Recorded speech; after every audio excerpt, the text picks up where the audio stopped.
This is INCRadio, DCEM 954, the voice of truth, the official radio station of the Church of Christ or Iglesia ni Cristo.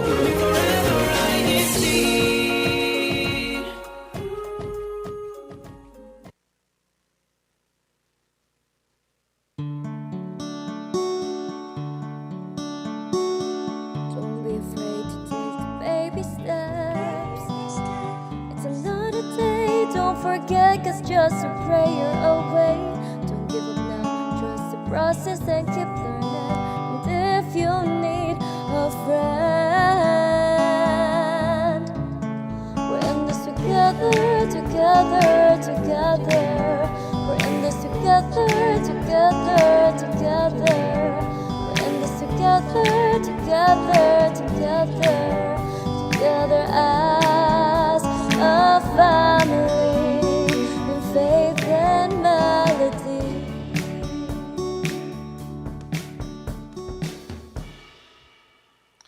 Hello, hello, welcome back everyone. I'm Henry here all the way in Germany, and this is INC Radio's Faith and Melody, where we have meaningful conversations and inspiring Iglesia ni Cristo original music. But also joining me today, Hello, everyone. I'm Belle here in the United Kingdom, and in our early childhood years, we place a lot of value on the things that we could hold on with our two little hands, or the things that we could see as well. But as we grew older and we start to figure out for ourselves what's important in our lives, we start to realize that and acknowledge that the greatest things we value and we seek for are the things that cannot be seen with our eyes only. And we're happy that you are spending our Monday or Tuesday with us today, and we look forward to having you in our conversation later on. So let's get started with the first song on our playlist, which is Happy Victory.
Receive the promised crown of love.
Good morning, good afternoon, and good evening, everyone. This is INCRadio Faith and Melody, where it's currently 12:07 there in the main studio in the Philippines. And later on in the show, we'll reflect back on the things that we valued most from our childhood to the present day, remembering the physical things we had as children that brought us joy, and also reflect on the things we have but cannot see with our own eyes. While we understand that these are gifts that we value most in life. And that and more on today's topic, which is the gifts we can and cannot see. But of course, today is not only me and Henry on the panel, we also have our special guest joining us all the way from Germany as well.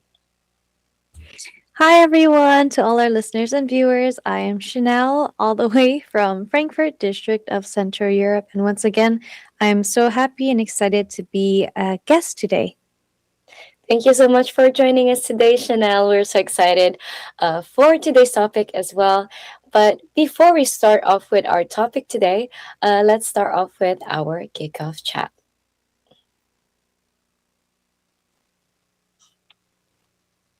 Another word is titled Life Transform. Let us know if it's something that you're willing to take up as a Kickoff chat.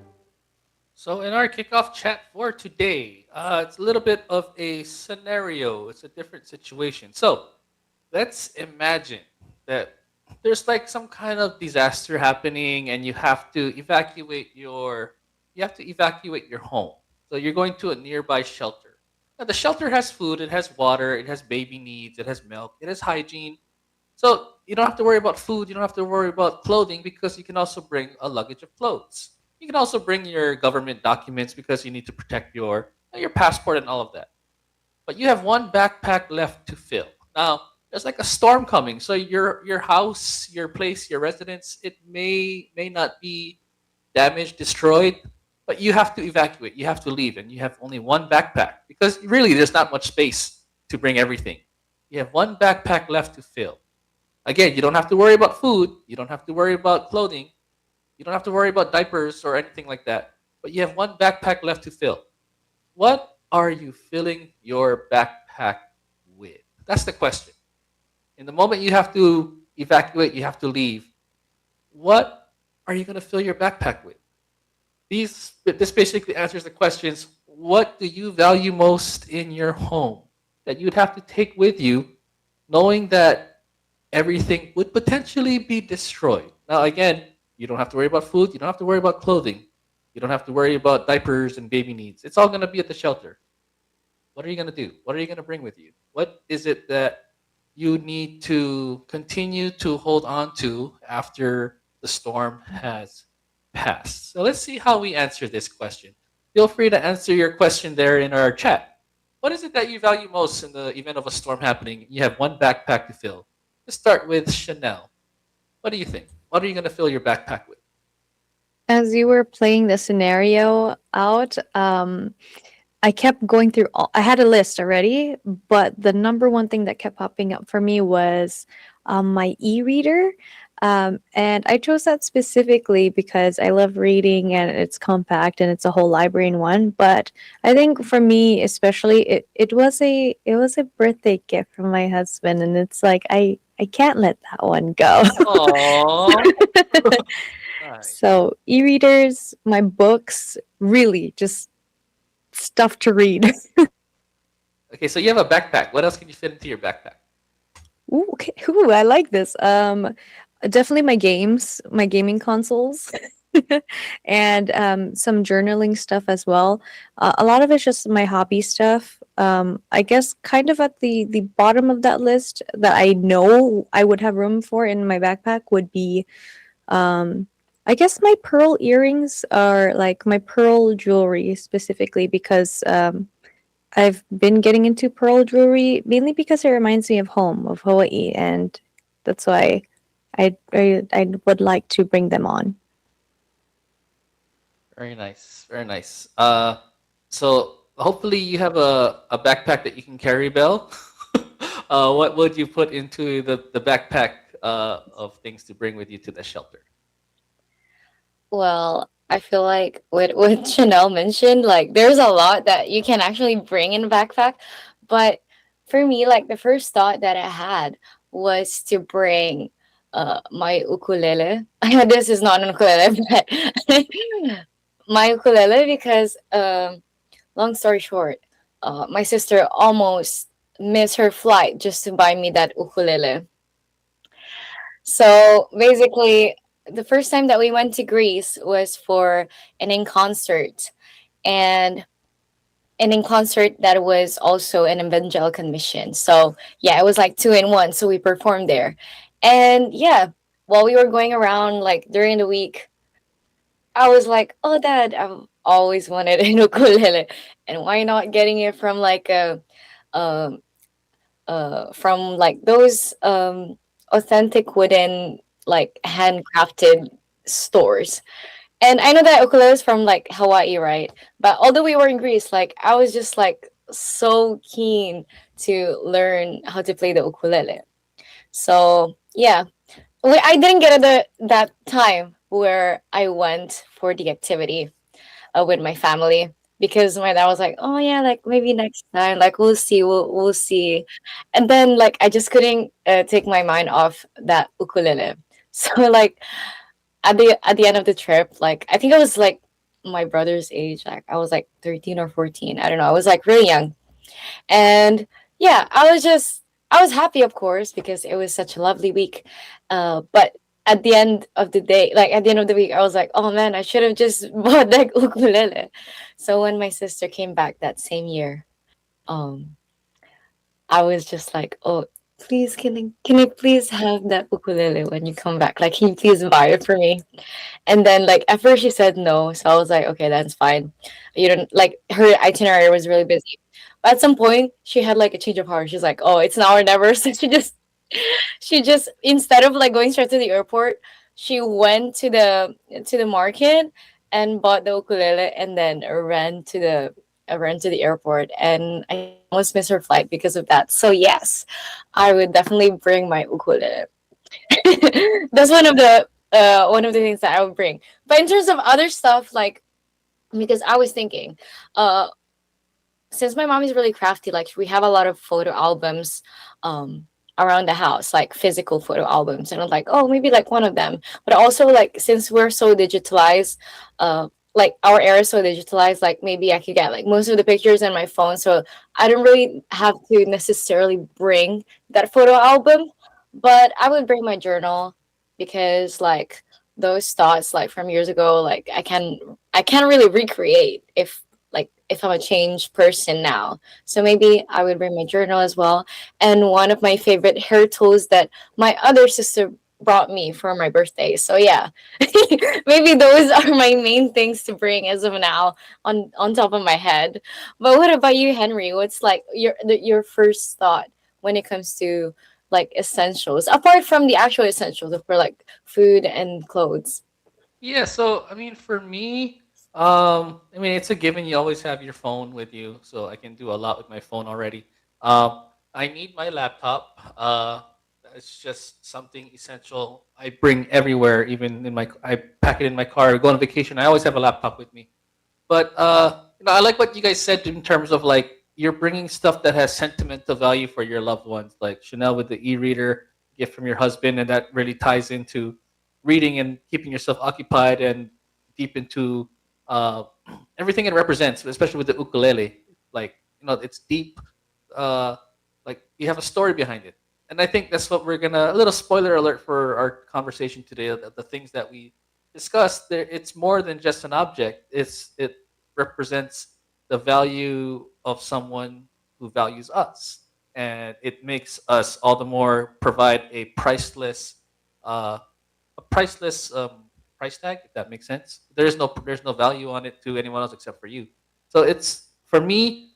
I really have been digitized to be able to see everything I value in the screen of my phone or on the screen of my computer.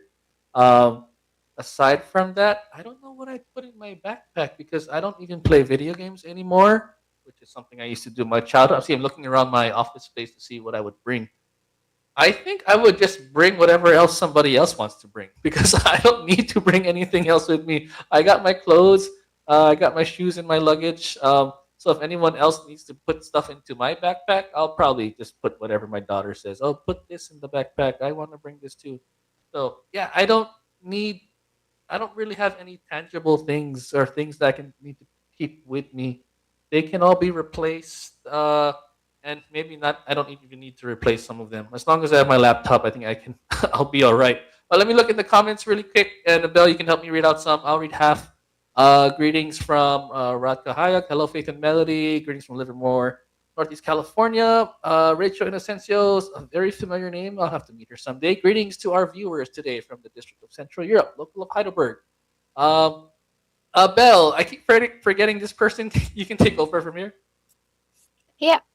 So I can see here that there's also Jared Ramos saying hi everyone. Happy watching Faith and Melody. Warm greetings from the Ecclesiastical District of Northern Africa, local of Awasi. And we also have Johan saying aloha Faith and Melody. We also have Paul Jacob Arisa saying happy Monday to all brethren. And we have here Jared Ramos saying packing all my remaining electronic devices po, and not forgetting my kalimba instrument. That's so nice. That's so cool. I've never tried playing the kalimba, so that's quite interesting, Jared. But here, Radka Hayek said, my suit, trauma kit, jackery, power cables, extra meds, and stuff. He said here. Have I missed anyone, Henry? The Conlas family says hi. Karayan from Heidelberg Cluster, District of Central Europe. And Ka Eileen Conlas. Happy watching Paul from local of Heidelberg, Germany, Central Europe. And thank you for all of our viewers. Thanks to our panelists. And for all of us here, Belle, we've answered the kickoff chat, which gives us a little preview as to what we can expect in our conversation today. You know, there is memories tied to certain objects that we have. So it's not that we may not. It's not about loving the object, but maybe what it represents, our family, our loved ones, and we'll talk about the blessings that we can see and some of the more important blessings that we cannot see. So there's a little spoiler alert to our conversation for today. But as for now, that concludes today's kickoff chat. Let us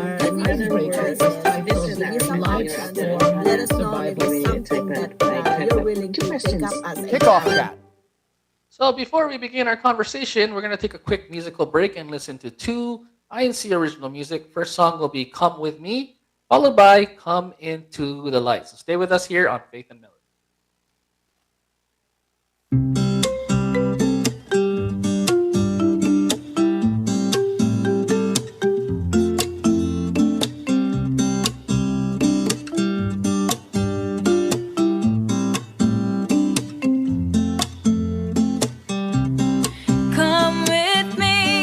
Listen to God's words, His message we'll receive in our hearts. Come with me and follow all His words, His love and grace receive in your heart. Follow God and His Son, and you'll see that you will find the light. Come with me.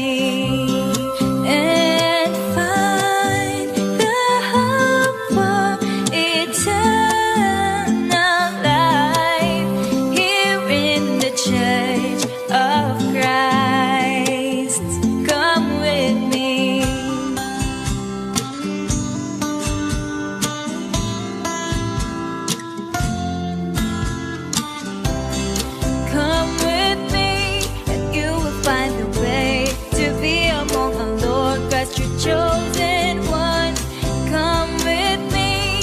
Please don't hesitate, for Judgment Day is coming. It won't be long. Follow God and His Son, and you'll see that you will find the light. Come with me and find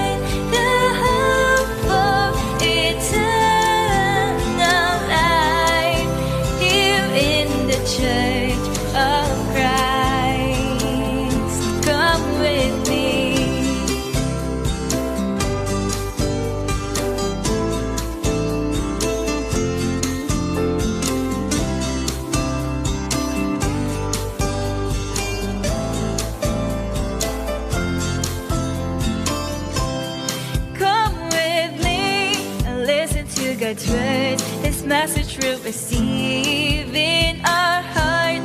Come with me and follow all His word, His love and grace receive in your heart. Follow God and His Son, and you'll see that you will find the light. Come with me and find the hope for eternal life here in the Church of Christ. Come with me, follow God and His Son, and you'll see that you will find the light.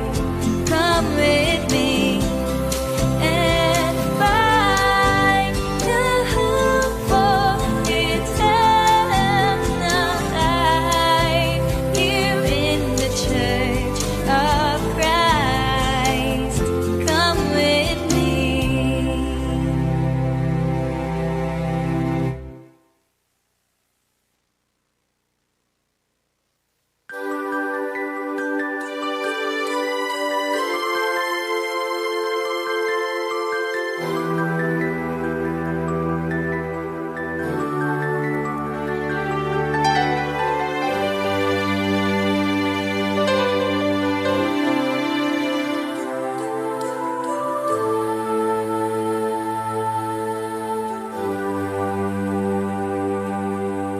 Come, all you who live in the night, come into the light. We can see Him coming in this world of loneliness and pain. Even through the rain, we can hear Him calling.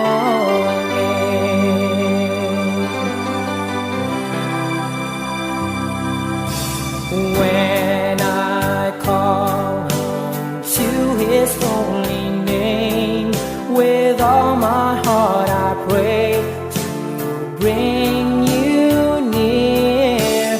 As you hear the truth within His words, He'll bring you to the fold, for He loves you dear. In His kingdom up above, we will live with joy and love. Come join me. So come into the light, close to God and Jesus Christ.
So we're going to go back in time and we're going to reflect on the times when we started to learn what it means to value things. Because we don't really know what value is until you're a child who starts to depend on finding finding joy in the little things, because you're distracted by having toys that make you smile, make you happy. It makes noise. That's why when you see toddlers, they bang things like a pot or a pan. It really excites them, right? And they start to intrigue. It causes intrigue. It causes interest.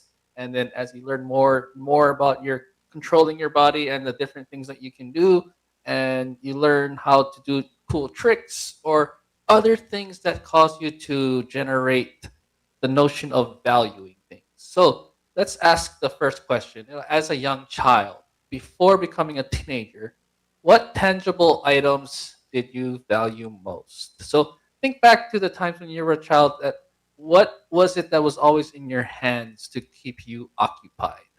For some it may have been uh, maybe power tools with their dad, doing things in the garage. So they have value to certain maybe toys, tools that were like toys that they could pretend to fix something, or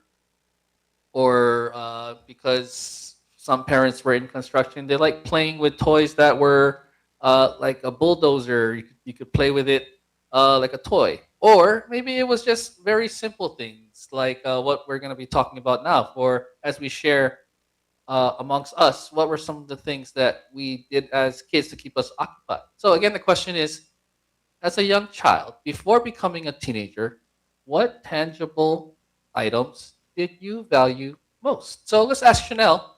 Recall from your childhood, what did you like to play with, or what did you enjoy the palm of your hands? When I was a kid, I have my dad bought me this stuffed animal, and it was like a skinny pig, which is really funny because pigs are usually fat, but I had a skinny one. And it's so ragged, but I still have it to this day. And yeah, I don't know. My dad just bought it for me one day, and I just kept it as a child, and I've guarded it so fiercely from my cousins who might take it or borrow it, and it was just my prized possession as a kid. I did like playing with dolls, but that stuffed animal in particular was the one that has been with me since the beginning.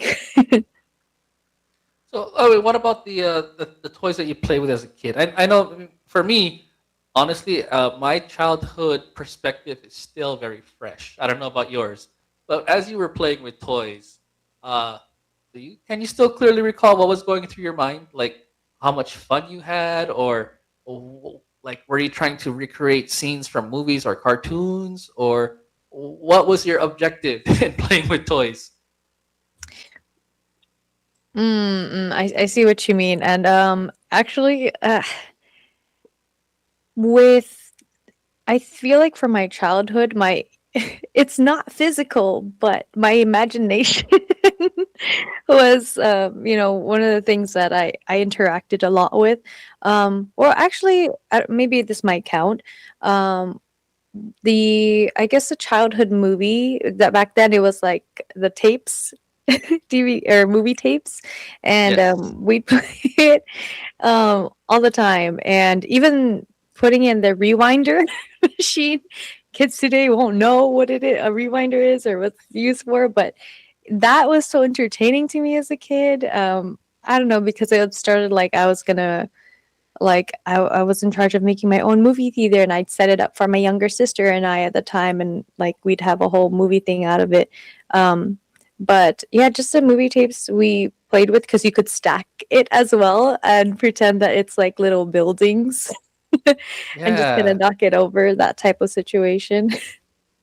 No, for sure. So I like basically your childhood. As you reminisce of your childhood, it's not just the physical item that you had, but your imagination was running. I think that's one of the values we take away with this question, is that it's more than the toy. And we don't necessarily love the toy, but the experience using the toy and how our mind starts to generate ideas that your creativity. That's where your creativity starts. Is when you have a toy, and what you do with it is try to recreate the scenes of your favorite shows, and whether it be the old video cassettes that we would use and put it on rewind, or put it on slow motion, or put it at pause, and you try to recreate that cool scene that you have.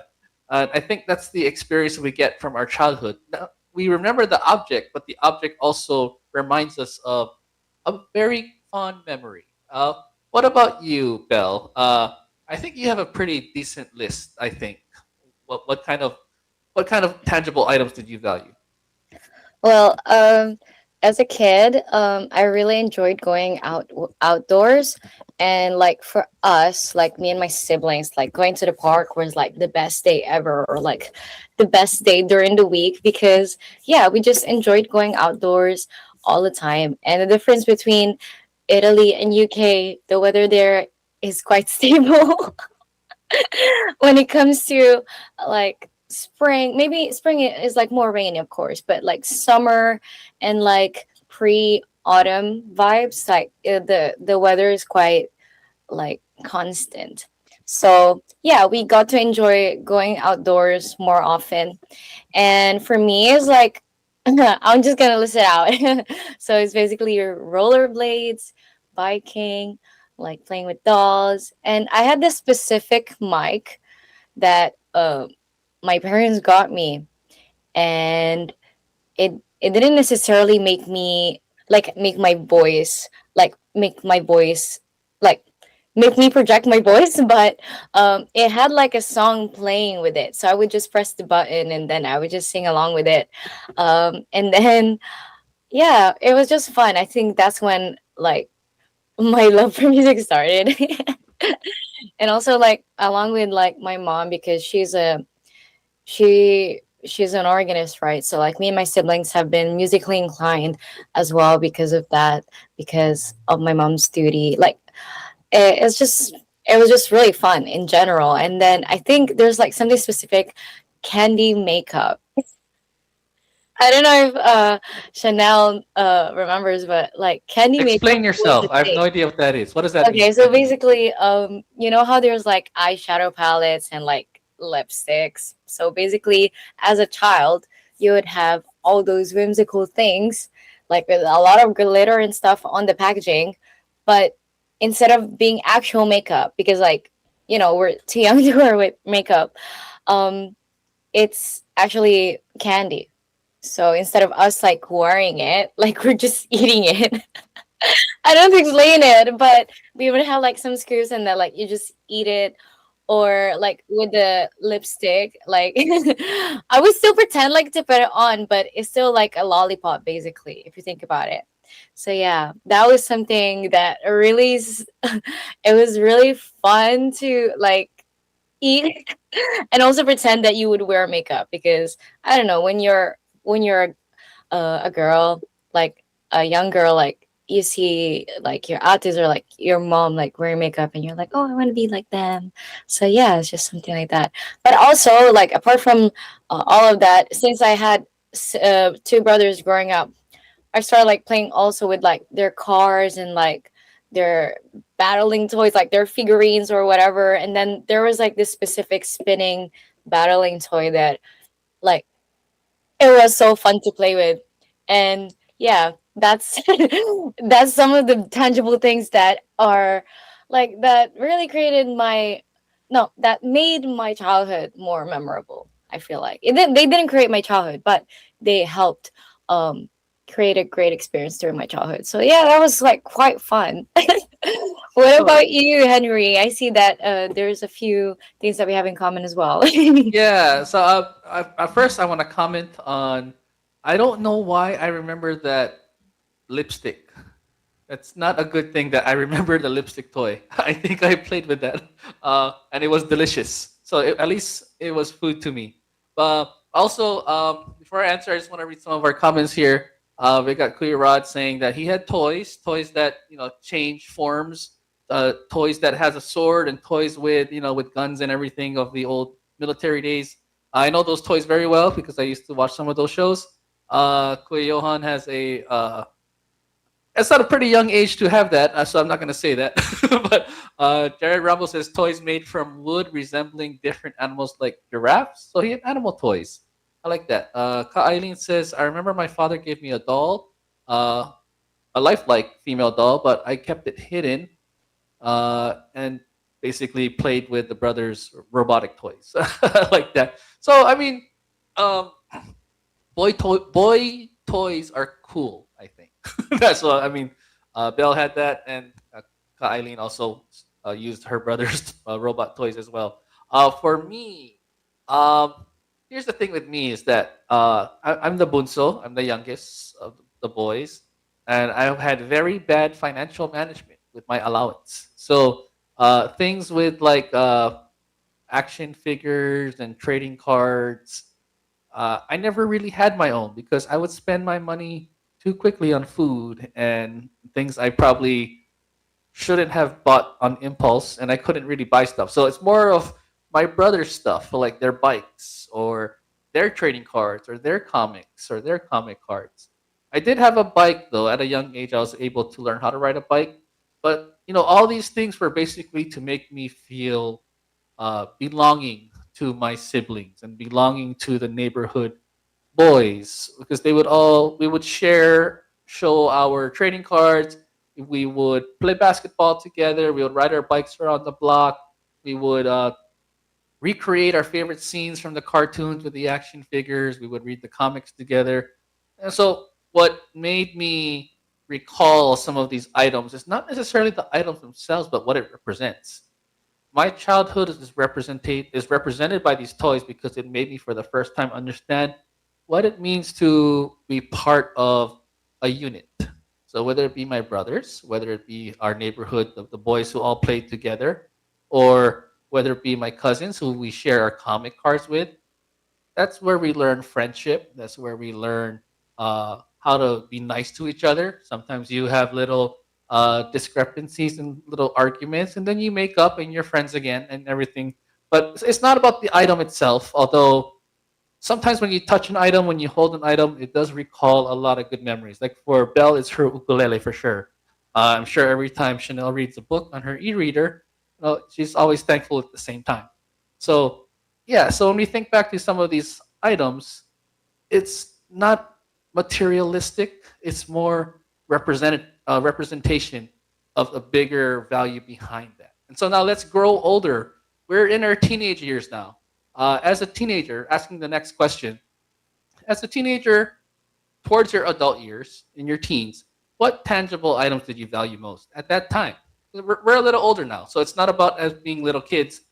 It's about like when you go to high school. It's about maybe middle school towards high school. You're holding different things. You're doing different things. You have different activities. You're sharing these different things with different people, maybe. Maybe it's the same people. So, Chanel, what did you have differently in your teenage years? What items did you have that you probably had a little bit more attachment to? This is gonna sound so funny, but skinny jeans. So I can say skinny jeans, and I guess my laptop, and what was also another trending thing back like middle school to high school, like really a certain backpack. Yeah, because and I say skinny jeans and like backpack and even studded belts at one point, mainly because during that time, of course, when you're going from middle school to high school, which is roughly around like 12 to 17 years old, that was a time of finding my place, figuring out who I am, not just stylistically, but also within my community, like more like within my group of friends, whoever I was with during middle school or high school. So I guess at the time, fashion, clothes, what I wore was quite important for me. And especially I remember skinny jeans so vividly because I kept asking my mom, like, please give me skinny jeans. Like I need it to fit in. I can't wear bell bottoms anymore. I'm not like 10 years old. um, so yeah, I'm just gonna say skinny jeans. I don't I'm not a fashion. I'll let Belle comment on that. What do you know about skinny jeans, Belle? I know nothing. That deserves a response. I remember like vaguely that that was really the trend, especially with those hiking boots, if you know what I mean. Yeah. And Yes. especially like I feel like maybe for me like where I was it was mostly leggings as well. Like it was something there was like something in there about leggings. And then at some point it shift to galaxy leggings.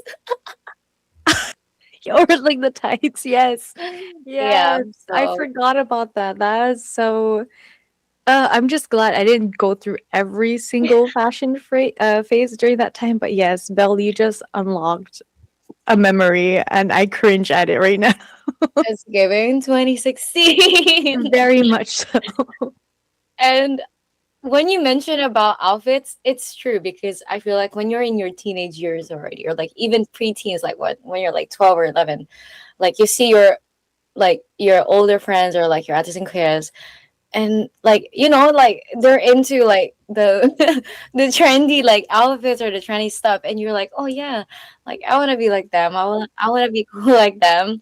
So I totally get you wanting to ask your mom to have like to get you skinny jeans. That was so fun. And I feel like also sneakers were a thing. Like you would have to have, like it's not you that had to have, but it was like, oh, if you have these, you're the coolest person like in the room. It's Belle, I wanted to ask, since you mentioned sneakers, um, at the time for me, it was this specific sneaker went all the way up to your knees, like high tops. wow. Yeah, and I don't know, it was popular, I guess, because the punk rock-ish vibe scene kind of thing for that time, but I don't know if those were also a popular sneaker for you. I don't quite remember, but I remember one of my favorite artists, like she'd wear them. But Okay, at yes. school, like I didn't see anyone like actually wearing them. But that those are so cool. Do you still have them? No, I never owned any. I just remember like my Oh, friends, everyone around me had some variety of it. And I was just like, yeah, like really thinking about that time, what we valued, especially as teenagers, was fitting in. And in order to fit in, you wore the clothes that matched what everybody else was wearing, or you had the accessories that everybody else was wearing. So I was just wondering how it was for you on your side. wow. For me, it was like having those yeah, I don't know, those white sneakers. I don't know how to explain it without saying much, but those are white sneakers. And also, the trend was making the laces like as cool as possible. Like there were different Yes, the ways. laces. Yeah, and you would get two different type of laces, and then like do like crisscross or I don't know, like checkered or something like that, and they would always be loose. Like it wouldn't be like tied. Yes. I don't know the explain it. Every time, and like you have to, or like I try to hide the bow so it looks like it was inside my shoe, to Yeah. just for the style, the fashion of it, just to make it look cleaner, Yeah. I guess. It was giving like hip hop. I feel like hip hop was a huge like fashion movement. Yeah, there was like a lot of that back in the day. Wow, back in the day, Back like in the 10 years day, ago. That's crazy. That's crazy. Also, meanwhile, Queen of Henry's might be like puka shells or something, the puka shell necklace. No, ooh, no, no, not at all, not at all. So actually, okay, so I'll my turn. I'm gonna take it back to some of those who are in our chat who are of my generation. So I will say this first. I had a job. I worked at a hardware store, so I was able to save up money. But again, I was bad at financial management, so my money or my account would not be very.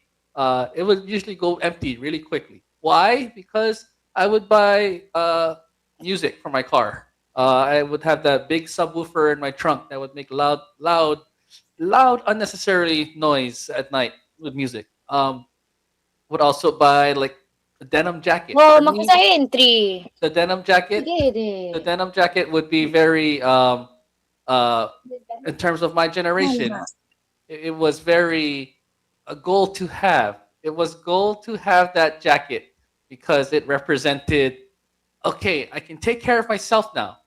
I can I can I can get video games. I was able to buy video games. Again, my account would go to zero.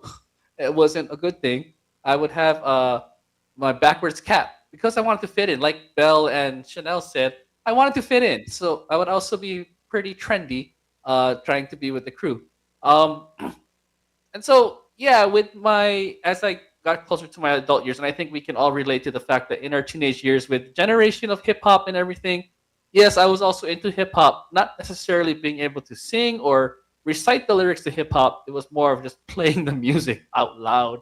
I was one of those teenagers who would be turn the music down. That was me. I was that guy.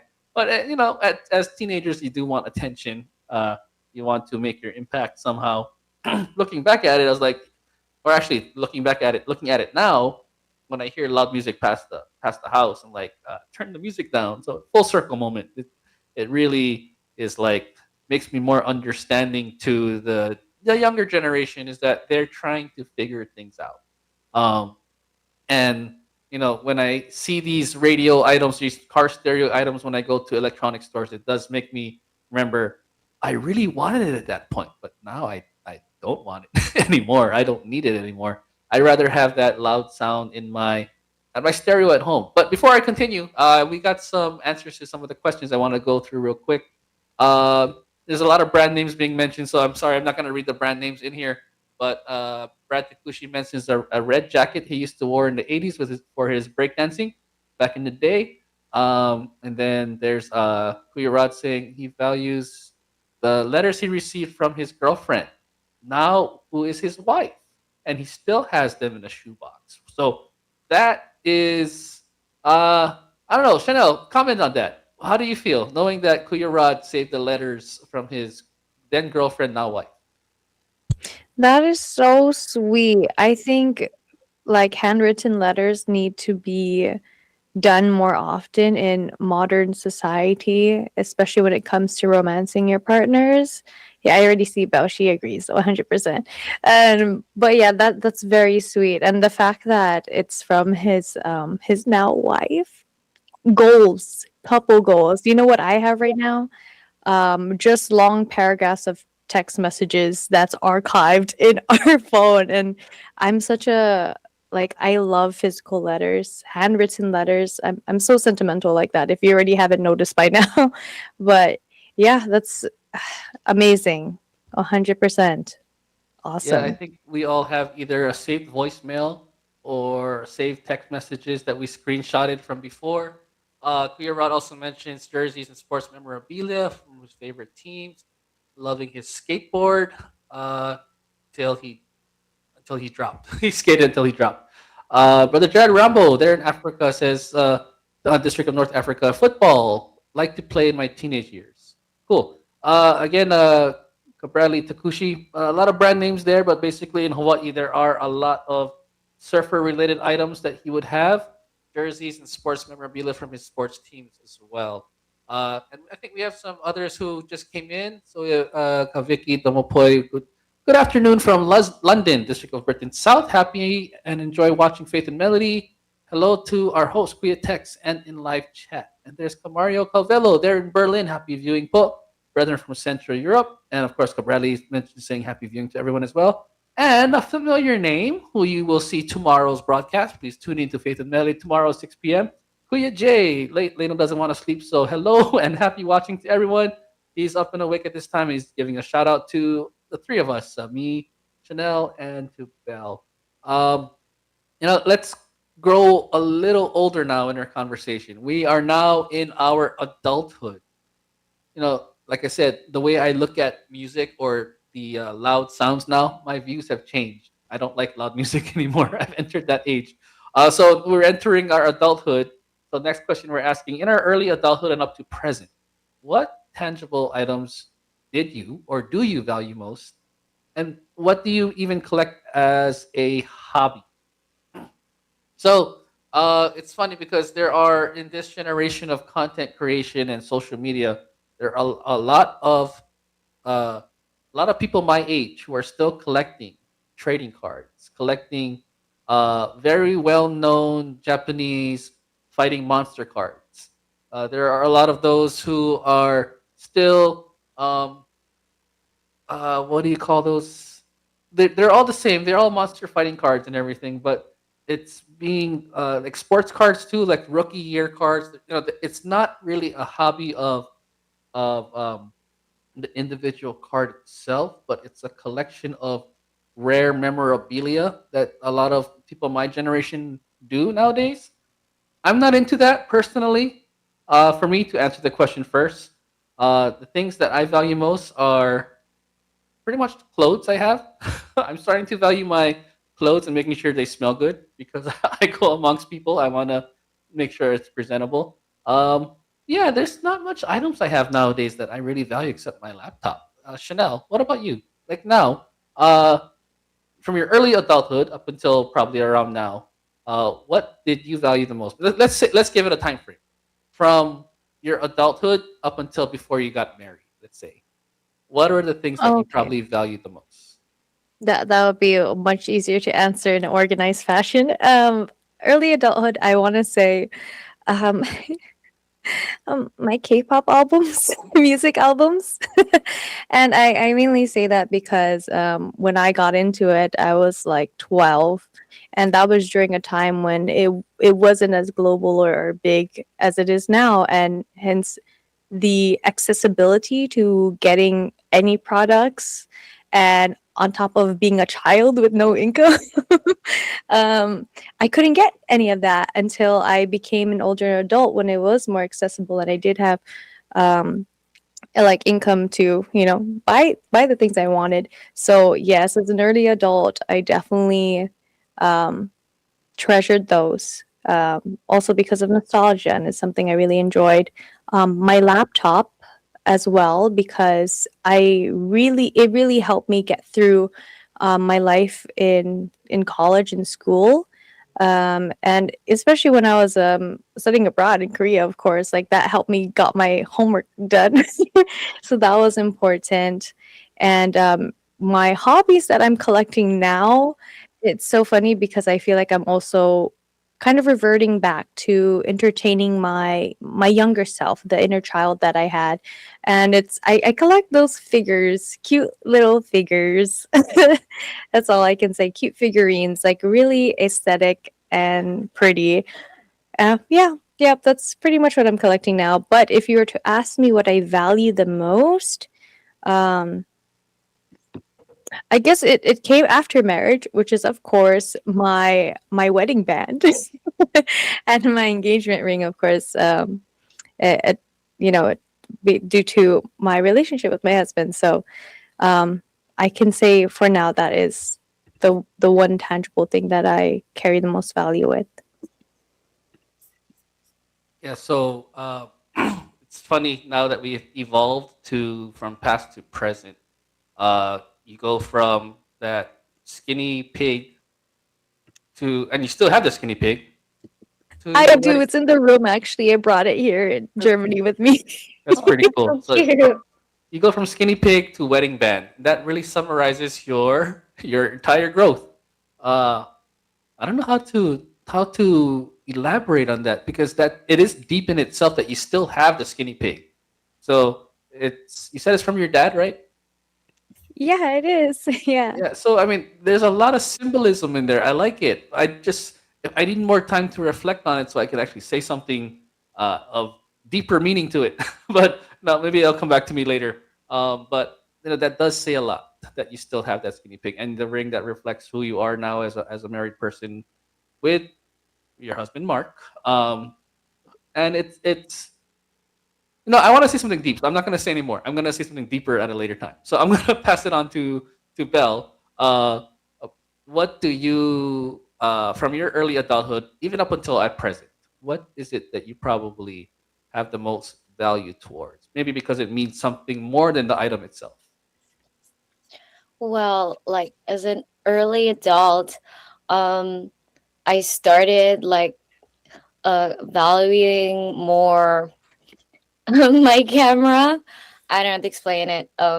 Growing up, both my mom and my dad would always film or like take pictures of everything, like of us growing up as well. Hence, earlier I mentioned about the physical albums, right? So there's like a lot of albums, and there we have like one album each, or like even more than one each. So like you can go through it, and then you can see us growing up. So yeah, it's just uh from that, like the fact that even after all these years we're able to come back to those albums and like uh recollect, like yeah, recollect those memories. um i realized that um I realized that living in the moment and like cherishing those moments is important, especially now that we have more means to like um, photograph and record everything. And I'm not saying that every time you go out, like you should take a picture of everything, like every angle, like and all that stuff. Like I mean, I do that, like especially because I'm a media person. But I'm just saying that when it comes to those moments, uh, yeah, it's just nice to have like a candid picture to look back at. And I also still value my musical instruments up until now, hence my guitar, and my ukulele is just here in the room as well. And as Chanel mentioned, also I like collecting like cute stuff, especially like cute keychains or cute key rings, because I can put them on my bag and then, have it styled on my bag. It's just so cute. And I have different, like I have loads. So each for one for each occasion and one for each like outfit that I have. And yeah, and I also started caring more about my skincare. So, yeah, skincare is also something that I value the most at present. And of course, my laptop, because with that and my phone as well, I can do anything from anywhere. So I think that's like those are like non-negotiables. But yes, camera, laptop, instruments, and cute stuff. Those are my those are my important stuff as of now. What about you, Henry? I would just want to comment on the cute stuff is because when I was if I can say, ignorant adult, and I would see other females with cute stuff, I would wonder why. Now that I'm a parent with children, with young daughters, and they have cute stuff, I see how happy it makes them. So even if we're adults and we have cute stuff on our bags or whatever, it brings out joy the moment you see it. Again, it's not about the item, but it's about what the item represents. And it really just it stimulates the mind to already make you smile. Especially if it's not yours and someone else sees it, you make somebody else smile. And I think that's also of great value. Personally, for me, like I said, my laptop, my computer, my phone is probably what I can accomplish most things with nowadays. Um, but I'm kind of like with Kuya J. He's also saying that he values his camera gear suits, especially for he uses it for his church duties. I'm along the same train of thought. My van. So I am a working parent. Um, I have a family, the four of us. Sometimes I give people rides. The van. It got scratched yesterday because I just turned at a weird angle in a tight space, and it didn't like. I'm not very into taking care of the car aesthetically so much. Where I honestly should wash my car more often. I'll be honest with that. But when it comes to what the van represents, it takes me places. It helps me to perform my duty. It allows me to pick up those who need a ride to be able for them to enjoy, not just to be able to perform their duty, but also enjoy parts of Europe as they travel with us. The van allows us to transport um, things that we need, and it also reminds me as a child that when my parents also had we had our van, we would be able to fill our family into that van to wherever it is we needed to go.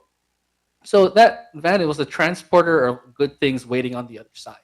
It was very a tool that allowed us to not just get from point A to point B. It was beyond that. It was a little more. It was about it was about getting things done. We were able to accomplish a lot with that fan. So again, reflecting back when I was a kid, when it was just about the action figures and just trying to recreate fun and cool things. In our adulthood, I think the three of us in our responses and with our chat, we value the things now because it represents our the people and the duties that we value most. It allows us to accomplish what we need to, but it also makes us smile uh, in a much deeper level. It brings joy to others, whether it be cute items or whether it be memorabilia of pictures of our family that we attach to our bags. It really, it really brightens our day. It really gives us reminders, a visual reminder of what is more important, which is actually the intangible stuff. And that'll be part of our next conversation. So, Belle, I think we're just gonna play that one song for our next musical break. If you can introduce that one song for us. So for our next musical break, we will have I Will Always Choose You. And we'll be right back.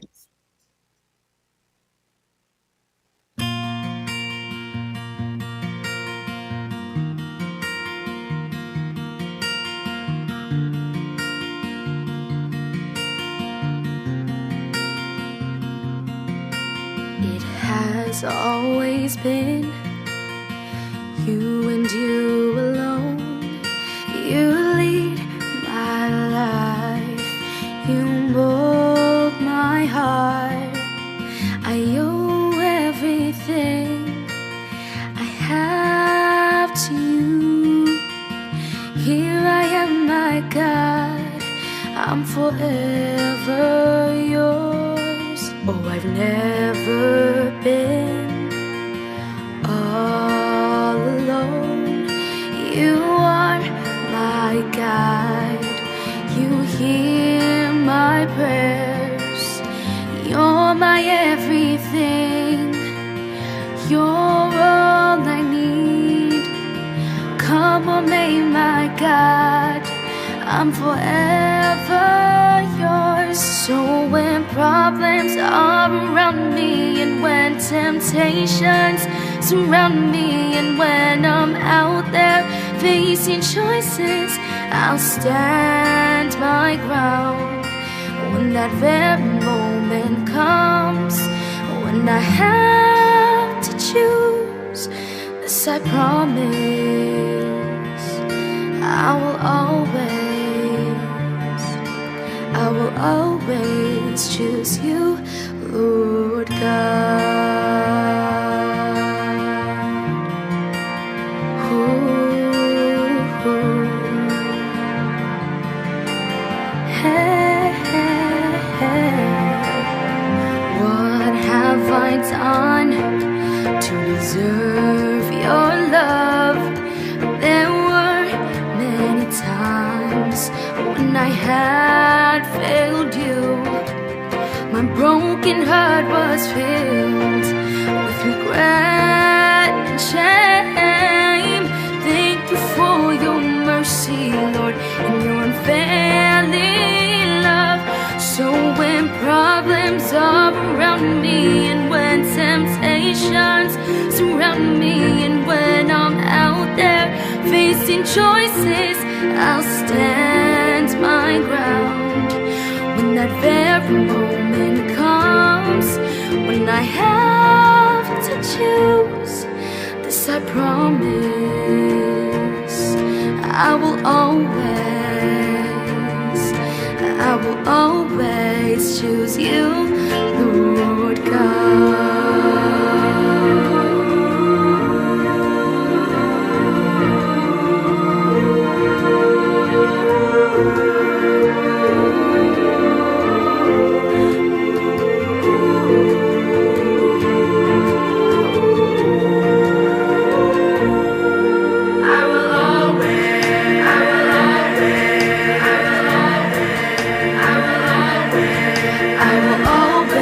Choose you.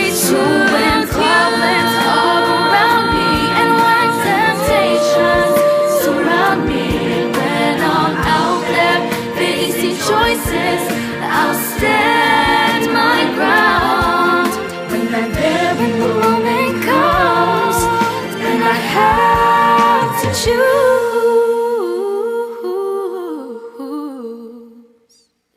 This I promise, I will always, I will always choose you, Lord God.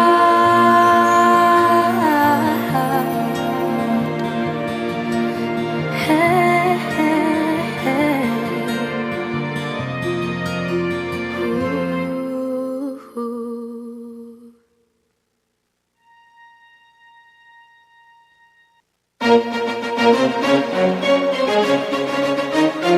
This is INC Radio, DCEM 954, the voice of truth, the official radio station of the Church of Christ or Iglesia ni Cristo.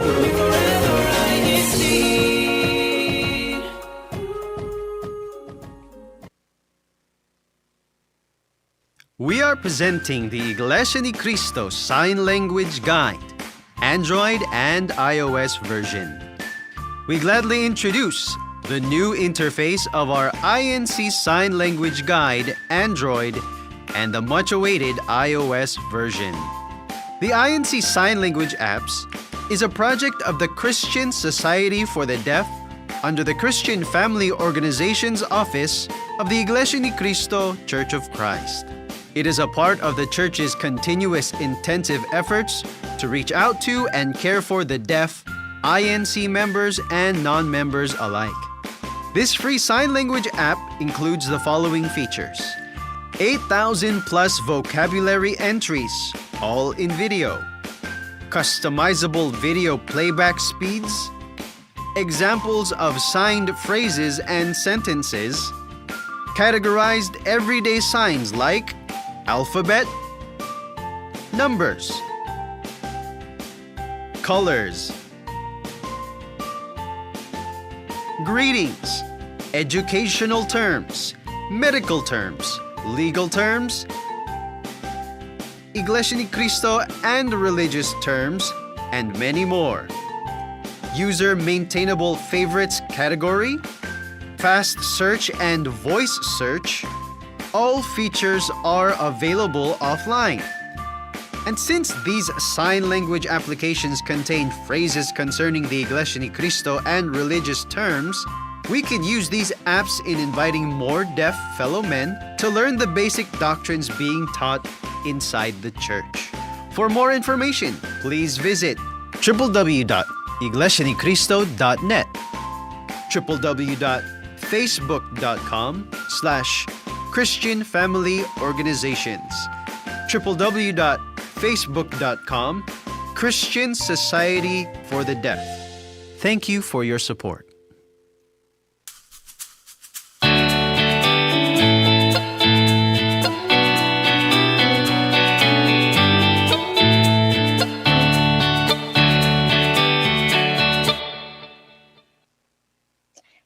As we mentioned, the things that we valued the most while growing up as well, there are things that we received that required the use of resources, time, and effort as well.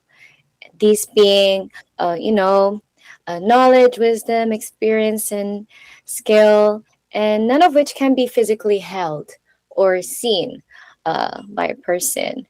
But that said, what are the intangible things or assets that you value the most, that you worked hard for? Let's start with Chanel.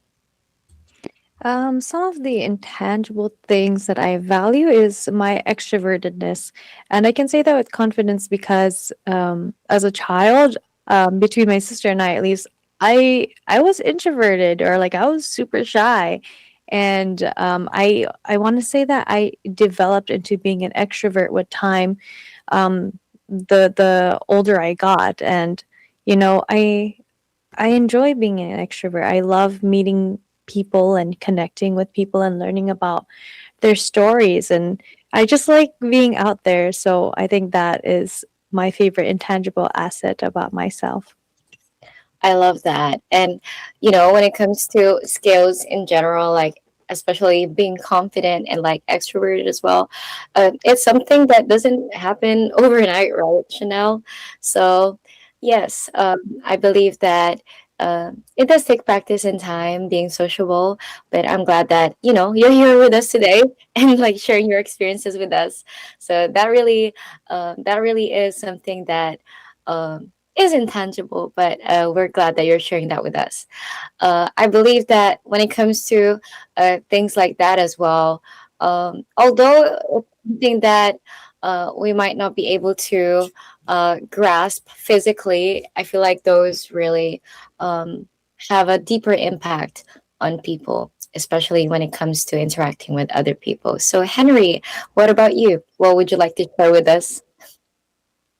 So let me give a little bit more clarity on what an intangible asset is, just in case anyone is wondering what we mean by tangible and intangible. So tangible are things that you can hold, you can see. They're physical things that you can actually maybe smell or even eat, taste. It's the physical realm of things, right? So intangible are things that you cannot see, or it's the things that uh, you can value, you can enjoy, but it's not something that is physically held. Like, for example, I think we can all agree that we enjoy having peace of mind. That's an intangible asset. Not everyone has peace of mind.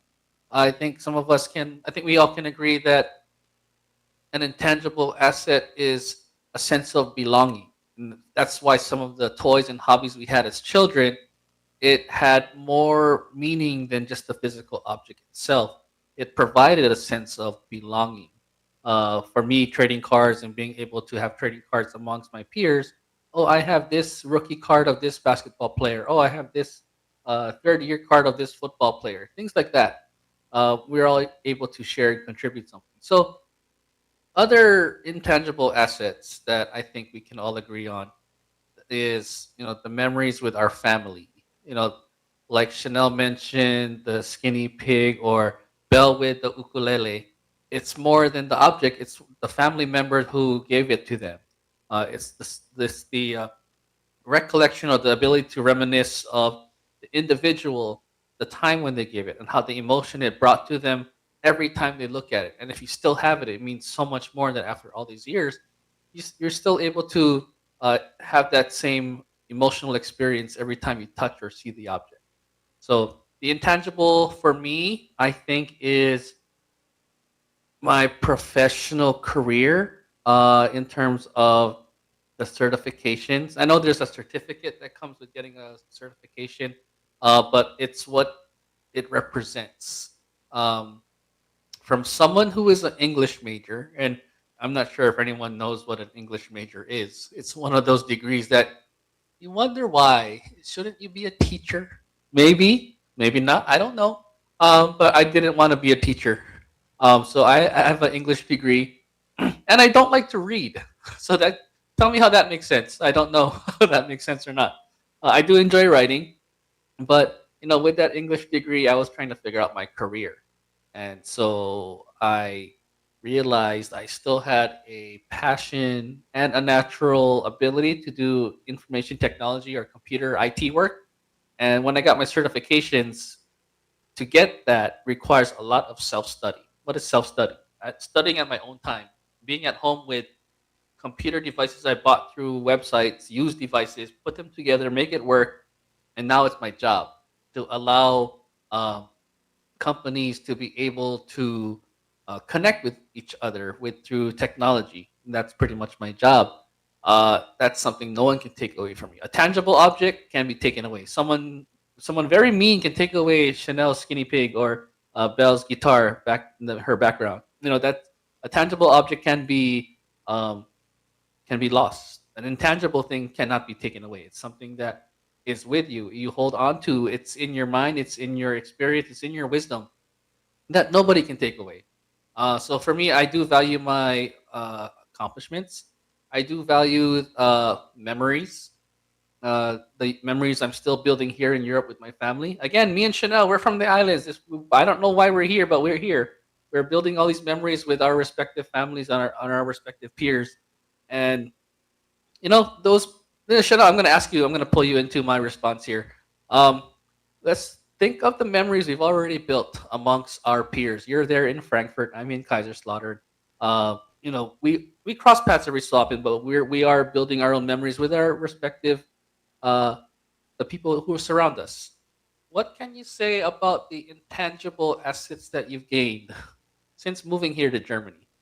And how do you value that in comparison to the memories you have back in Hawaii? That's a pretty deep question. I know it's a pretty deep question, but um, just I guess a quick moment to reflect the intangible assets that you've gained while moving here to Germany. Yeah, Kuya, you are making me respond with such a short amount of time, but I will do my best to answer this. Um, I guess to put it simply, I am learning how, I guess. Sorry, it's just like a lot of memories to sift through, but I'm learning a whole new world of culture, a whole new world of understanding, and um that I, being from Hawaii, we have this thing called the aloha spirit, right? Which we carry everywhere we go. And, I've moved to Vegas, and I've lived in Korea, and, not every place is the same. And especially more so for Hawaii, when you grow up with aloha spirit and expecting nothing but. Um, and yet, no matter where I go, I still have that feeling of being welcomed, being part of something so great. And in Germany, I was even more intimidated than when I moved to Vegas or to Korea because of the cultural differences. But the friends I've made here, the family that I've gained here, they've really shown me like how to be more graceful with myself, how to be a lot more understanding with all these changes that are happening so fast. Um, and, I'm learning so much from them. And just being able to spend time with them gives me the strength I need to just kind of hold on while also having the excitement and hope for like, what else can I learn, or how much more can I grow, at least being here in this part of the world. I hope that answered your question. Yeah. No, that does. That definitely answers the question because we can now definitely see the shift of, the happiness of your childhood memories of the objects that you had and what it represents to give you a sense of belonging or just overall just make you a happier person. But when we reflect to present with our intangible things or the things that we cannot see or hold, it's all about experience. It's all about growth. And yes, we can reflect on the happy times of our childhood, but now we are in the present and we live in the present and we realize what is that we have. We have ourselves, we have our identity, and no one can take that away. I can take away Bell's guitar if I go over there, but no one can take away what you just said. The growth that you had in the places that you lived in Vegas, South Korea, and from Hawaii, that aloha spirit, especially I mentioned the Hawaii part as a bias because I'm from there. You bring it here, and that's something that is unique to you, an intangible asset of your identity, your character, and your experience. Belle, I'm gonna kind of put that same stress into your mind because you have also a childhood from another country, in Italy, and you've been in the UK for. I'll let you answer how many years that is, Like, but there's yeah, something there of from an intangible perspective that you probably don't even recognize, but as you say it out loud, this is a thought exercise for all of us.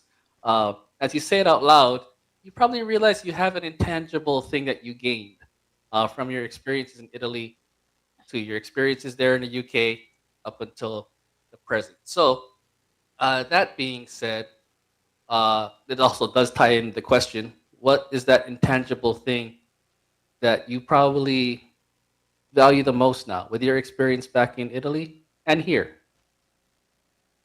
Wow, Henry. Well, I mean, one thing that I've had to um, develop was adaptability, really. And I'm not saying just because you grow older, more mature, you have to adapt. It's just growing up in different environments can be rough sometimes because there's constant change and you feel like everything is constantly changing. So for you to settle down, it feels like uh, a small breather, but then it just keeps changing, right? I think that's something that Chanel also like encounter as well, like moving to different places and countries and learning different languages as well. Well, I know I'm just trying to like uh gather my thoughts here, Henry. Well, one thing that I really um, learned as well from being um, able to adapt to the environment is also trying to stay true to yourself. Because with all of these cultures, like I grew up with like Italian and Filipino culture because like my parents are Filipino, but like um, all of my siblings and I were born in Italy, so like those two cultures were quite like prevalent, prevalent in my upbringing because like yeah, that's what we were accustomed to. So the fact that I moved to the UK um, before like turning 18 as well. So I was still in my teenage years. Um, it was just like quite a shock to me because not only the weather not only the weather is different, the language is different and their culture is different and the place is different as well. So I basically left all I've ever known and packed with my family just to embark to this new chapter in our lives. And yes, I don't know how to explain it, but it was quite nerve wracking at first, of course. Um, as like as a teenager, like I think everything is heightened when you're a teenager. You feel like everything is has a bigger impact on you. So I think being true to yourself in a way where no matter how many cultures I've encountered, I'm still like I still have like uh my parents like traditions or like my Italian traditions, like you know what I mean. So instead of like just conforming completely to a different culture and like pretending that what I've had, like what I've experienced of or where I've been never happened, like I just was able to embrace it, like all of it, like each version of myself. And yeah, that hits quite deeply because if you look back, you think, oh, that was just yesterday, but it's not. And you just realize that wow, like you've experienced a lot in these years. Henry, are you happy now? Yes, See you I laughing. am happy. I know this. I know you're still the facilitator of this part of the conversation. I kind of took over for a bit, just because I wanted to kind of dig deeper to the intent of this discussion. Is that it's not about what you have. You already have what you already need. It's who you are, what you've experienced, and the character that you develop over this time of your both unique experiences of where you. I've never moved as much as you guys have, so I think you already have what you need, and that's the intangible point I think that we're trying to reach with this part of the conversation. Um, so I'll let you go back to taking the lead for the next question, Val. Henry, I was getting emotional there. I was like, wow, that really hit me. Like, basically accepting every version of yourself. Because if you didn't go through those phases or those version of yourselves, then you wouldn't be where you are right now. And you wouldn't be able to maintain the blessings that you have right now. Boom. Okay. That's the end of the show, guys. That's the Oh, but yeah, oh, Henry. But yeah, I'm sorry. but with that said, you know, uh, based on the current needs that you have right now, like which are the current things that you are focusing on? Is it the intangible things or the tangible assets? Although they both have, uh, they both are important. Chanel. One more time, can you ask me the question?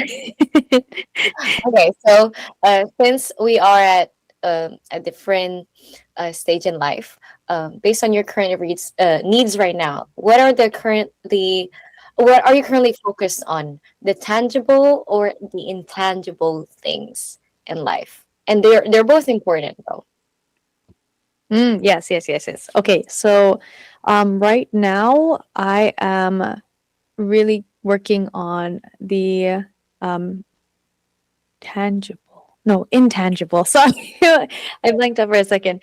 The qualities in myself that um, I can work on, and also being more present in a lot of life's moments and experiences, because yes, we have the accessibility to capture those moments, but if you're capturing it, are you really in it? You know, and that's what I really want to try to work on, just being more present, no distractions, and take every experience for what it is. And also try to make sure that I learn something from it um, as well, because ever since I took on my duty as a elder in the church, pretty much, you know, I felt this responsibility to care for the younger generations, or like at least, you know, that I know that there are people who look up to me or kind of look to me for an example, and I want to do my best to maintain that by having the best qualities I need, especially for someone who aspires to be a strong and active member inside of the church. So yeah, that's definitely what I want to work on now. And you know, not just for myself, but for the family that I have right now with my husband and I, and God willing, for the family that we will have in the future. I love that. And when it comes to striving to be a better version of yourself, there's really nothing to lose because you're going to be able to like achieve bigger things in life, see things in a different perspective that will open up more blessings in your life, as you mentioned, Chanel. So, yes, I believe that the intangible things really play a big part in that. And I can see there that there's a few comments there as well about um, things that people have worked on so far. But yes, Brother Jared said here, the intangible thing that I value the most is my faith. In my membership in the Church of Christ, I can compare it with my former life as a convert from different religions. Both. So thank you for sharing that, Brother Jared. And I think that also really is aligned with what we've mentioned so far. It doesn't matter. I mean, it does matter sometimes, like the various phases that we were in life. But the most important thing is where we are right now. And John Rubik also said here, shout out to those who take that leap of moving to another country and leaving behind what you're comfortable with and learning and adapting to the culture and language. Moving to a different country opens your eyes and mind to something bigger than yourself. And that's quite true. And, with what's been mentioned so far, I believe as well that um, when it comes to bettering yourself and trying to do better for others, um, it takes courage, really, because getting out of your comfort zone and getting getting uncomfortable with change, because change can be uncomfortable, is something not everyone would be willing to do. Uh, and also here, Jana Rubik mentioned currently and definitely working on the intangible things in my life. A more present mother, a loving and understanding wife, and a more caring friend. And Jared Rumble also added here. Currently focusing on the intangible assets in my duties in the church as an INC secretariat and TSV officer both. But yes, with that said, Henry, um, what about you? What would you like to share with us? Uh, I just want to read one more comment from Kuya who says, I'm trying to work harder on the intangible things right now, like to make sure my family's faith is strong, so strong that when hardships come, they'll be able to handle it. So, what Kuya is saying is what really the both of you have already said. And I'm sorry for making your heads hurt a little bit there. It was pretty, it it was intentionally done because I think when we dig deeper to the intangible assets that we don't know that we have, we can already realize that God has put us through experiences to have the character that maybe we're meant to be. We definitely are meant to be because, as you said, Chanel, your duty as an elder in the church. And just because I know you, Bell, you also have a responsibility over those who are younger than you in your duties. So do I. We all have that. So experiences that we've gone through while figuring things out what we value most, um, it shapes us into the character that who we are now. And I think for me, I don't know if this is right or wrong, but I'm addicted to progress in the sense of character growth. If you watch a lot of film and movies, especially anime, shout out to Jay for watching anime a lot. Anime always focuses on character development, right? Sometimes it's always like I have to get this item so that I can make a I don't know. They're trying to achieve something. Whether they're trying to get us particular rare object or a rare monster or a rare equipment or something.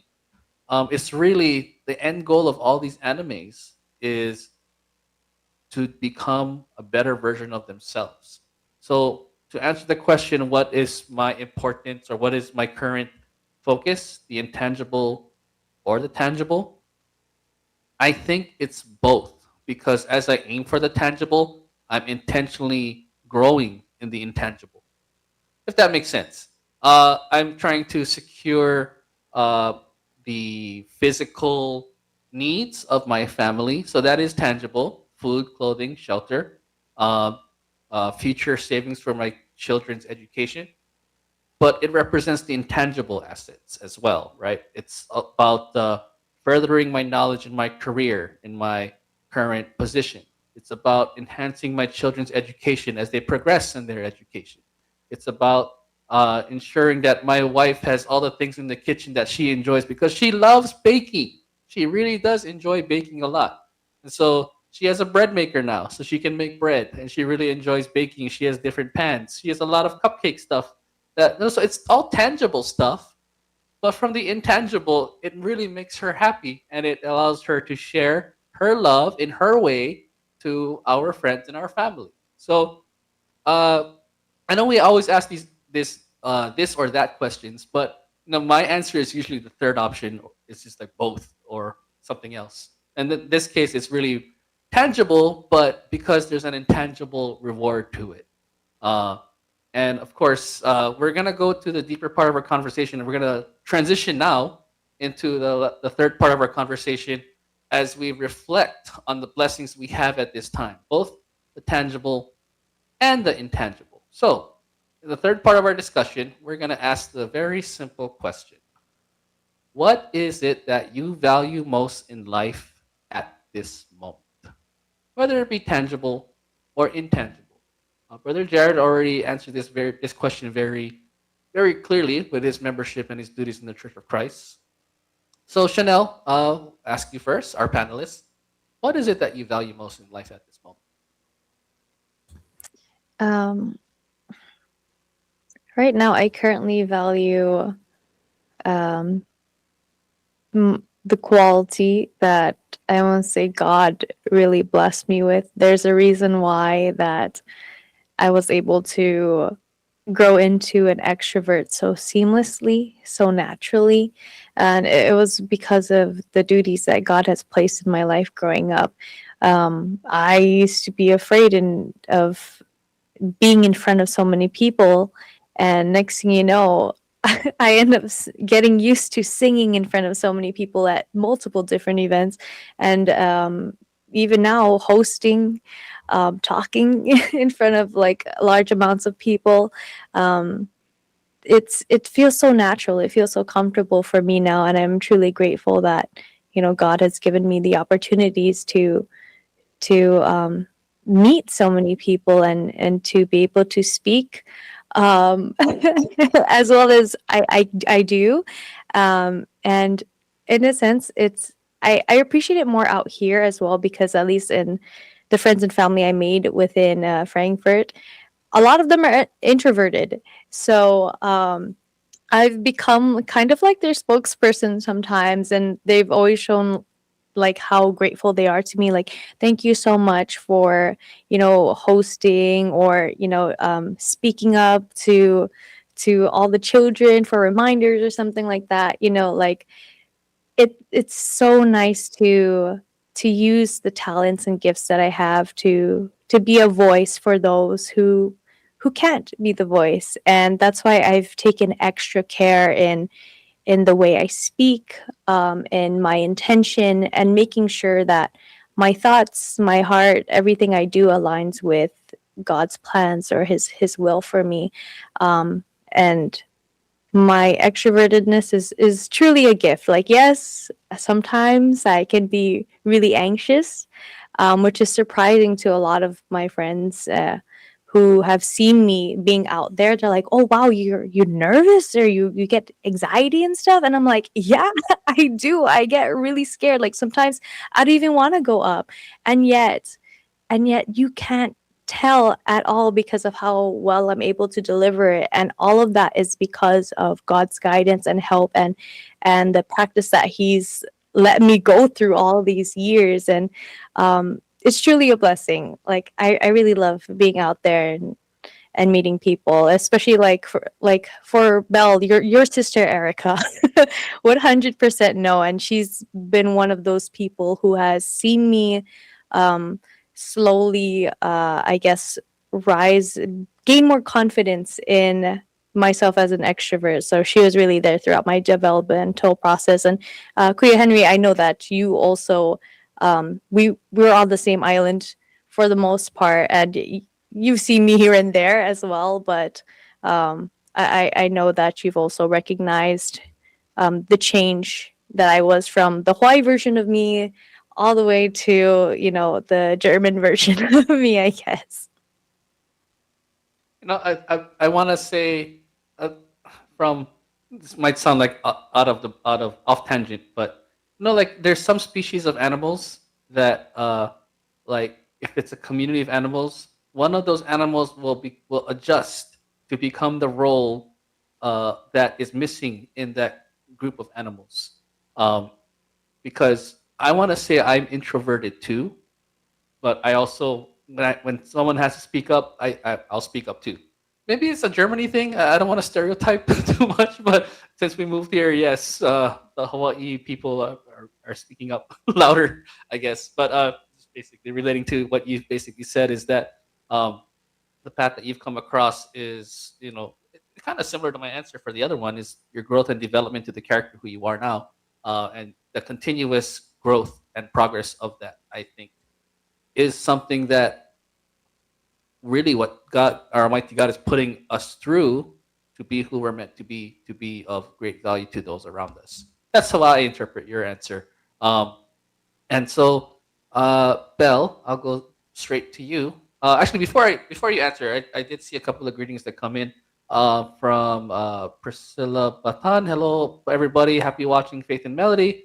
From Rizal, stay blessed and keep well, healthy, both to all. Kuya Rod says, we are all where God wants us to be at the moment. That is very true. I totally believe that. And I'm still like, how did I get here to Germany? But I do believe that we are where we need to be. I also saw a couple of greetings there from, let me scroll really quickly to where I did see a greeting. I think we have from Joel Soriano, happy viewing everyone po. Mga kapatid viewing from the local of Collingwood district of Edmonton, Canada. Um, Alex Ariola, thumbs up and music and applause emojis. Jonah, yeah, we said Jonah Rublik. We saw her earlier. And our executive producer Edwin Asibuke. Hello, everyone. Watching from Bay Area, California. Hello, Poca Edwin. Thank you for joining us tonight in our broadcast. Back to you, Belle. What is it that you value most in life at the moment? Well, as a Christian, I really do value my faith, my election, and my duties. And it's something that is really non negotiable for me. And when it comes to that, I also want to add that to maintain such things, you also need to be able to maintain yourself.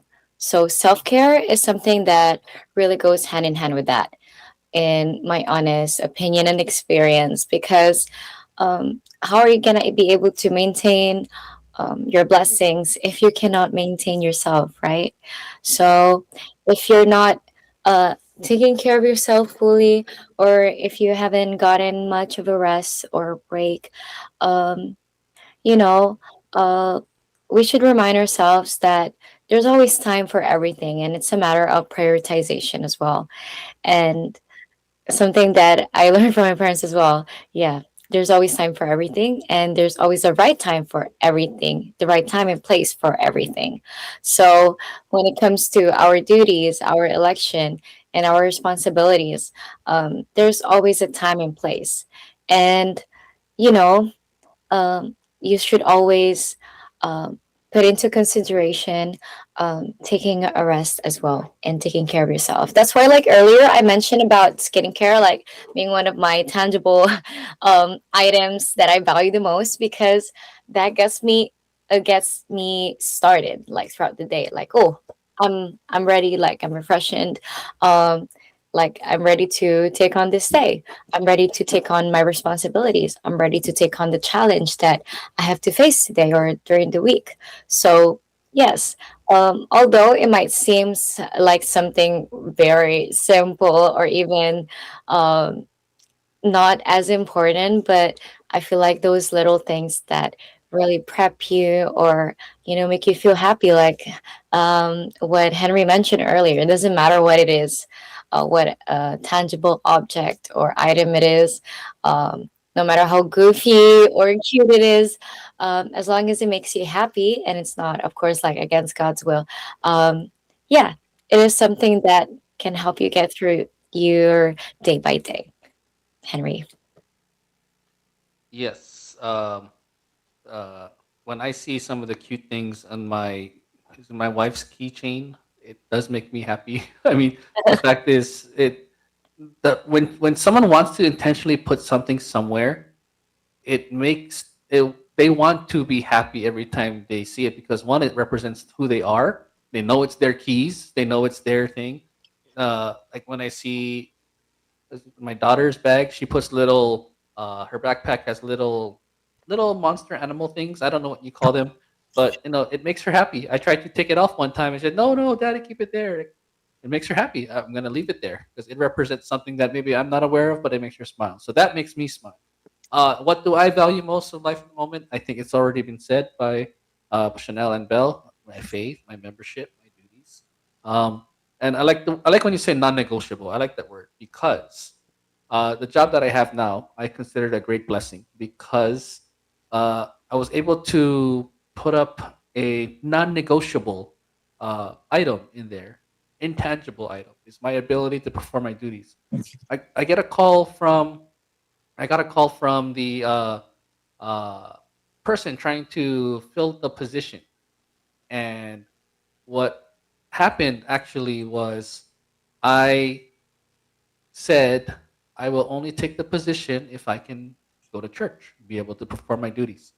And the response that they provided was basically, in a nutshell, yes, I will be able to perform my duties.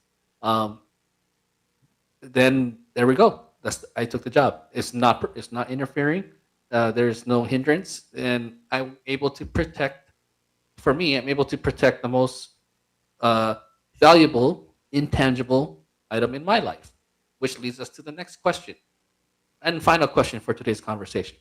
How do you care for and protect all that you have, both the tangible and the intangible blessings. So, with all that you've been blessed with from our Almighty God, how do you care for and protect all that you have? I'm going to ask this question to Belle first.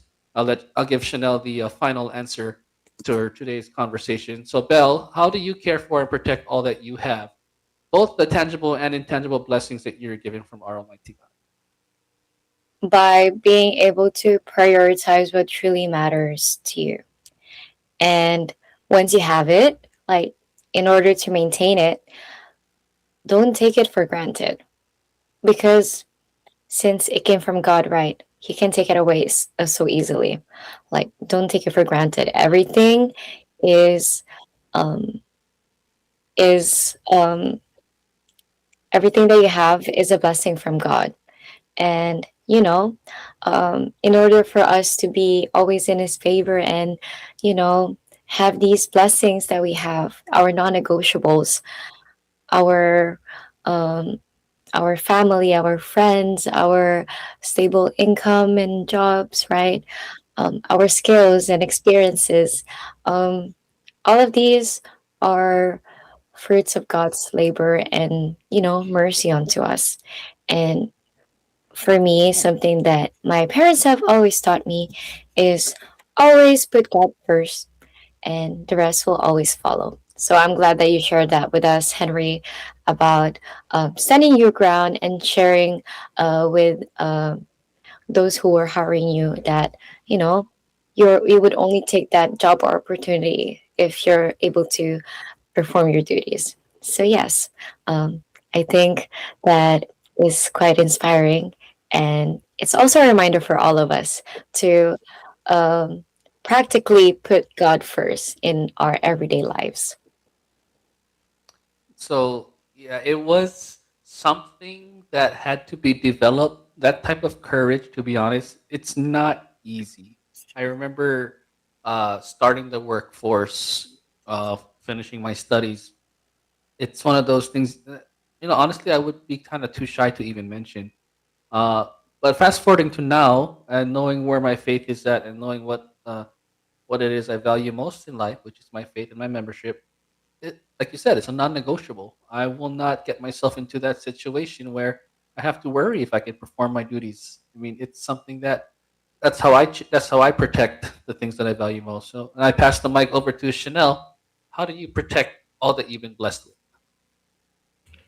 Um, for me, I just remember there's a verse that talks about how when you're born, you came here with nothing, and then when you die, you'll also leave nothing. You can't take your material possessions with you, right? And so for me, that really puts things into perspective of you can have all the things that you want, and all the goals that you have. But at the end of the day, it's just you and God. And that's why I really try to take care of making sure that I live my life knowing that I did everything I could to to not only show the values of a Christian in a world that is so negative and full of hate, but to make sure that I make the most of this life that God has given me. Because again, this life is not mine. It belongs to God. And I want to make sure that, you know, I take care of it in a way that it makes him happy too. So in taking care of myself, I make God happy also. So that's how I'm able to protect the things I value, whether it be my faith, my family, or my friends.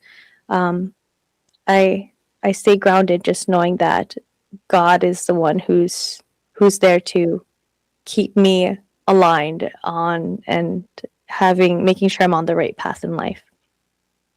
And I like that answer because in our previous broadcast, we did mention that one of our main objectives in life is to ensure that we are doing the things that please our Almighty God. And that is one way to secure the blessings that He continually provides to us. And before we go to the Christian value for today and our verse of the week, I just wanted to read our acronym for today, which is from Kuya Rod. Actually, let me read this comment first. Protected by always doing your best to make God happy. He will in turn bless your tangible and intangible things you value. And his acronym intangible. I now treasure acronyms, nurturing generously, incredible brethren, loving everyone. I really like that one. Um, and so, turn the mic over to Bell to bring us to our Christian value and the verse of the week.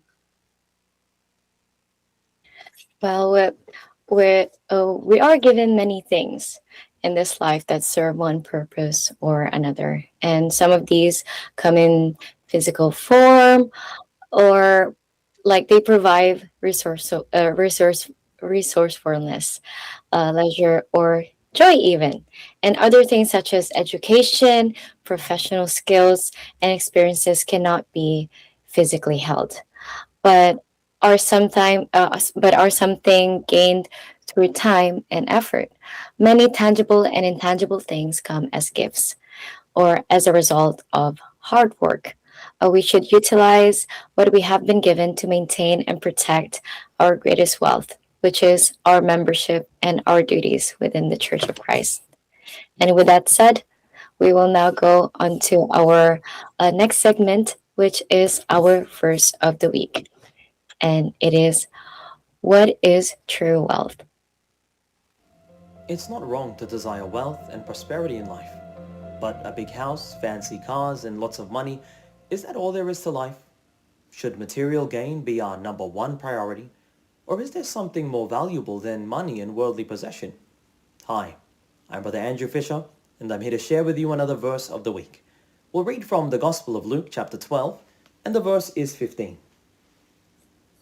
And he went on to say to them all, watch out, and guard yourselves from every kind of greed, because your true life is not made up of the things you own, no matter how rich you may be. There are many things we need in life, for our physical, mental, and material well-being. However, may this instruction of the Lord Jesus awaken us to realize what we need most, the true life or salvation. No matter what we possess or what we lack, may we guard ourselves from every kind of greed. Our priority and our focus shouldn't be on the things in this life. Instead, let us place our hope in our Almighty God by following and obeying His words written in the Bible. To our friends, we encourage you to visit incmedia.org to learn more about God's teachings here in the Church of Christ. Set aside some time to speak to a minister of the gospel and join us in our worship services and Bible studies so that you too can receive the true wealth which we all need most. Stay safe, stay strong, and stay faithful. God bless. Thank you to Brother Andrew for that inspiring message for us to take with during the week ahead. And yes, um, since we are at the end of our show, Chanel, do you have any greetings or shout outs that you would like to do?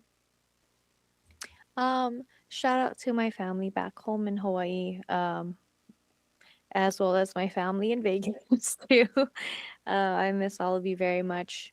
And also my best friend, Adara Malapit, who helps me stay grounded and reminds me of just how to be strong in faith, especially when times when I'm slacking. So shout out to you, bestie. Thank you so much for that and for joining us today, Chanel. We really appreciate your presence here. But yes, I would also like to greet my family and to everyone who tuned in today. Thank you so much.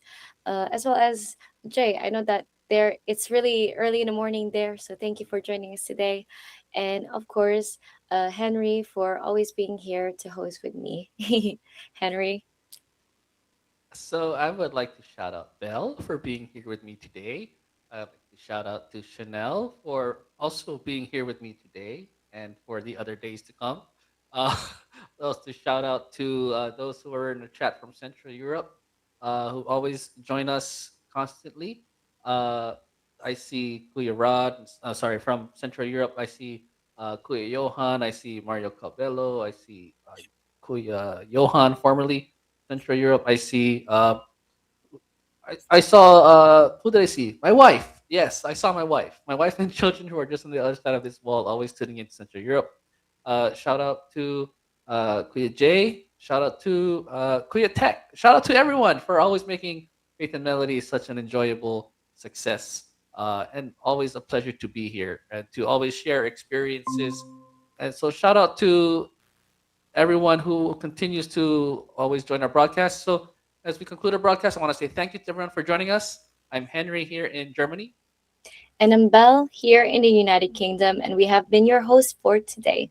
We hope that today's episode has given you a positive start to your week ahead. And to close off today's show, we will be listening to Now That Salvation is Near. Join us again for the rest of the week on the next episode of Faith and Melody. Take care, everyone, and thank you so Aloha. much for today.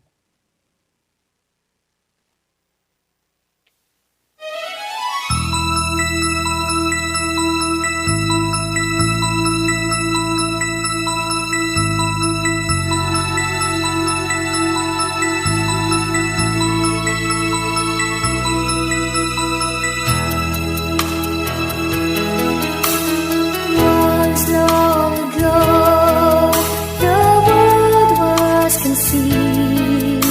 Salvation was planned for those who believe. So God had chosen His people to glorify Him, but they did not heed His calling. They kept denying, then came the time. The plan must be done. Once was the Word became man. He lived among us and suffered the pain of believing. He gave His life for the chosen.